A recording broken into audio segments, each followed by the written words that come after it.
Au nom du Père et du Fils et du Saint-Esprit. Amen. Mon Seigneur et mon Dieu, je crois fermement que tu es ici, que tu me vois, que tu m'entends.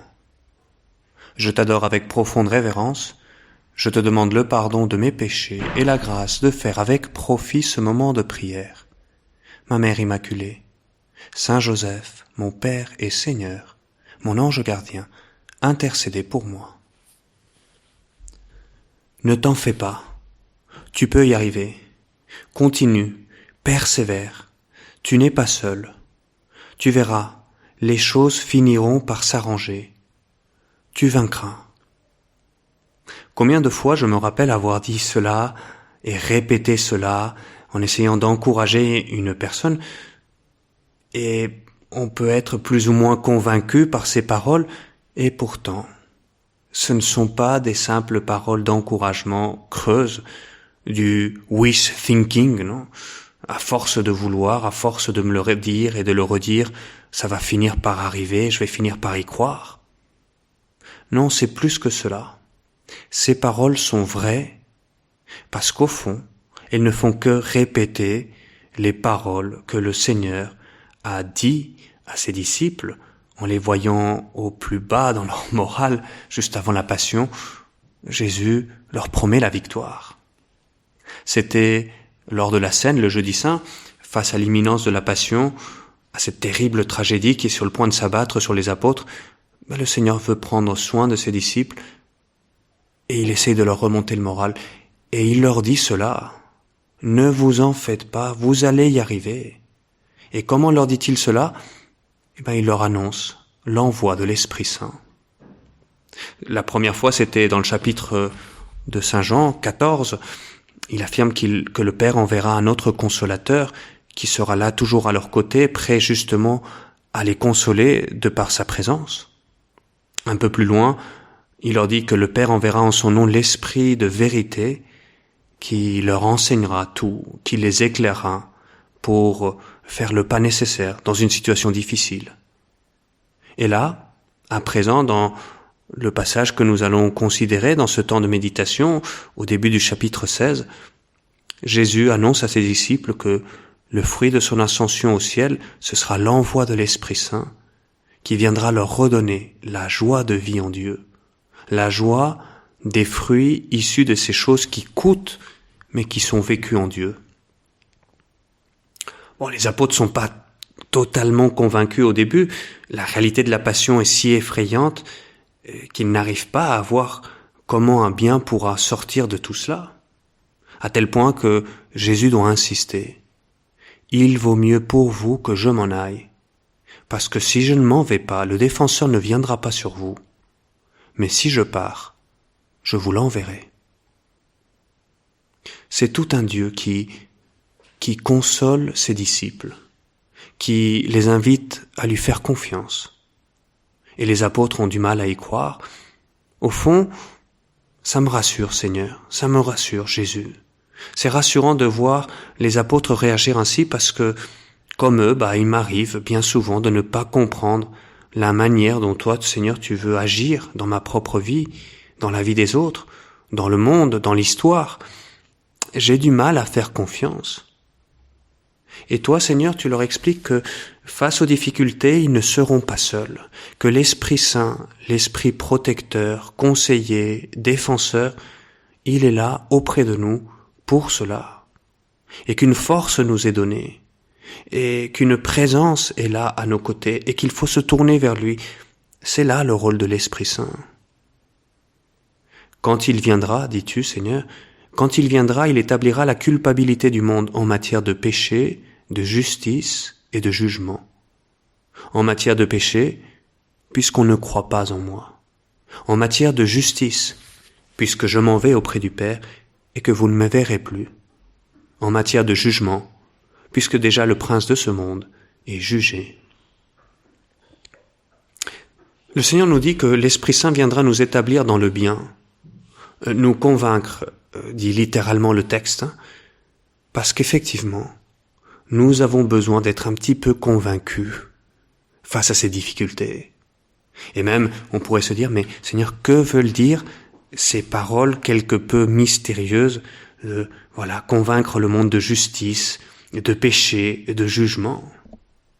Tu donnes 3 affirmations, Seigneur. L'Esprit Saint viendra dénoncer le péché qui se cache derrière l'horreur de la croix. L'Esprit Saint révélera que l'injustice la plus terrible a déjà été commise à l'égard du seul juste, mais que par la grâce de l'Esprit Saint, ce juste, toi, Seigneur, tu as obtenu dans la confiance en Dieu le Père la grâce pour tout le monde, et tu as tenu bon. Par l'action de l'Esprit Saint, Dieu le Père a rendu justice à cet acte suprême d'amour de Dieu, d'amour de Jésus sur la croix, et il l'a ressuscité. Et la perfidie du prince de ce monde, qui n'avait pas voulu reconnaître la divinité du Seigneur, qui l'avait accusé, qui l'avait condamné à mort, a par là été vaincue. Ce que tu es en train de nous dire par là, Seigneur, c'est que l'Esprit Saint va venir convaincre nos cœurs que d'un mal, Dieu peut en tirer un bien. D'un grand mal, Dieu peut tirer un très grand bien. Et du mal le plus atroce, le plus grand bien de tous. Et c'est ça qui doit nous donner une grande paix face aux difficultés. Dieu va juger le monde. Dieu sait au fond ce qui se cache dans le cœur des hommes. Dieu nous donne la force d'aller de l'avant. Dieu sait tirer un bien même des situations les plus compliquées de notre vie. Et face à nos difficultés, Seigneur, ce que tu es en train de nous promettre avec l'envoi de l'Esprit Saint, c'est une présence qui console.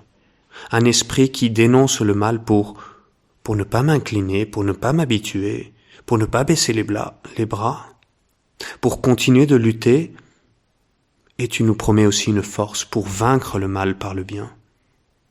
Voilà la promesse du Seigneur aujourd'hui. Par l'envoi de l'Esprit Saint, la victoire nous sera donnée.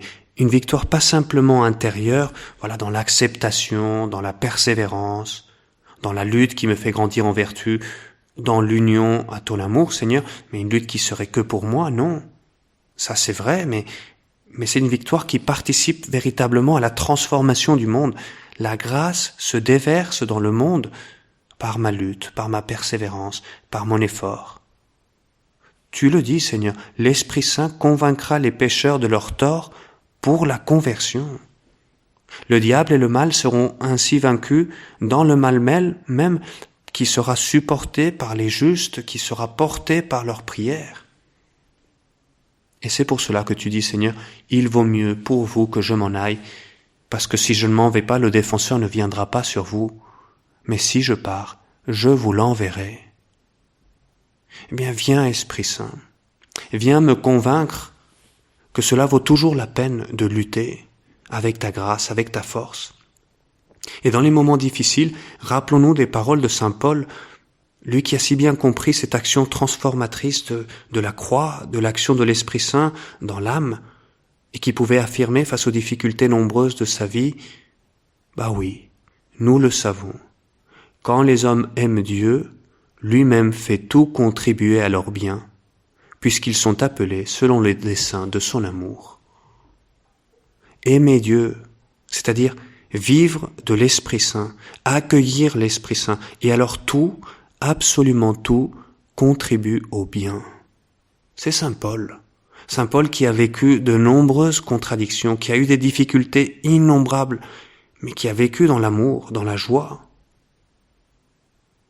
Comment faire alors ? Le conseil du Seigneur n'est pas de l'ordre d'une technique. Respire bien fort pour te calmer. Ou vide-toi la tête de mauvaises idées. Cela est très bien, ça peut aider. Mais le conseil du Seigneur, c'est un simple conseil, c'est accueille l'Esprit Saint. Rappelle-toi qu'il est à tes côtés, appuie-toi sur lui. Et c'est cette parole clé de Jésus peu après, dans sa prière à Gethsémani, qui nous aide à comprendre comment accueillir cet Esprit Saint. Il dit dans cette prière, « Père, que ta volonté soit faite. » C'est une parole d'acceptation, c'est une parole de confiance dans la volonté de Dieu son Père et notre Père. C'est-à-dire, ce qui m'arrive à chaque instant, sous l'action de la Providence, c'est ce qu'il y a de meilleur pour moi, pour m'aider à tendre vers la sainteté. Voilà, je vais chercher à vivre l'abandon, accepter de voir Dieu derrière tout. Voilà le chemin de l'accueil à l'Esprit Saint. Voilà comment accueillir dans la confiance filiale même ce qui me coûte, même ce qui me déplaît. Jésus nous le dit aujourd'hui, viens me convaincre du bien dans cette lutte, de ces choses que je porte. Viens me convaincre de mon péché là où je dois rectifier. Viens me convaincre que ça vaut le coup de lutter là où je dois persévérer. Viens me convaincre du bien qui en sortira là où tu me demandes d'espérer. Donc oui, quoi qu'il arrive, ne t'inquiète pas trop, ça s'arrangera. Ça restera toujours un bon conseil, quoi qu'il arrive, parce que ça vient de Dieu notre Seigneur, parce qu'il a promis à ses disciples, avec l'envoi de l'Esprit Saint, une joie que personne ne nous enlèvera, personne, ni les difficultés, ni les persécutions, ni toutes les épreuves que nous traverserons. Bien, quoi qu'il puisse m'arriver, Esprit Saint, consolateur, toi que Dieu le Père m'a envoyé au nom de Jésus, viens me soutenir, sois mon rempart, sois ma force, convainc mon cœur et transforme tous mes efforts en un grand bien.